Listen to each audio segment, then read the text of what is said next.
Well, for more on Rio's readiness, TRT World's editor-at-large Craig Copetas joins me from Paris. Craig, good to see you. With falling oil prices, a prolonged recession, political instability, how is Rio de Janeiro paying for these games? Well, they're going to be paying with debt.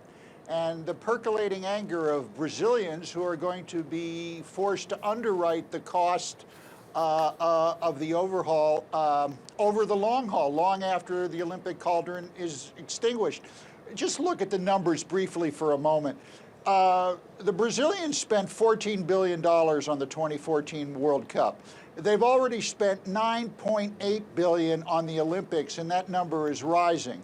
And so desperate they were for cash that until the decision was reversed in December, the government had planned to charge the athletes the cost of air conditioning their rooms in the Olympic Village.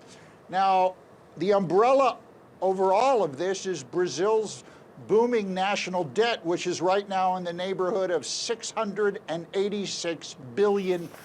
The only possible good news here is the spectators might come because the Brazilian currency, the real, is plummeting. According to the most accurate economic indicator likely known to mankind, this would say that people will come, and that indicator is called the Big Mac Index. It compares the price of a Big Mac against, in the local currency against the US dollar. Now, in January of this year, a Big Mac in Brazil was the fourth most expensive in the world at $5.21. As of 20 minutes ago, the cost of that Big Mac in Brazil was down to $3.83 and dropping. That is a good point you make, Craig. If it's cheaper, more people will come. But we've seen the Olympic Games contributing to economic collapse in some countries, like Greece, for example. What can Brazil do to prevent this from happening to them? The dynamics that were at work at Barcelona are clearly not at work in Brazil.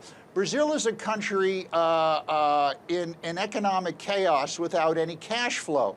And you have to add to that the problems with the Zika virus, the venue water supplies being horribly polluted, and as of last week, as another reason for spectators not to come, the U.S. State Department issued a travel advisory that said large-scale gun battles pose a principal crime threat to visitors who might want to go to the games.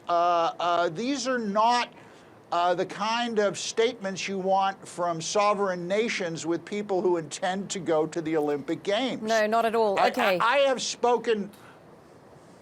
Okay, Craig, many thanks for that. Craig Copetas there for us in Paris.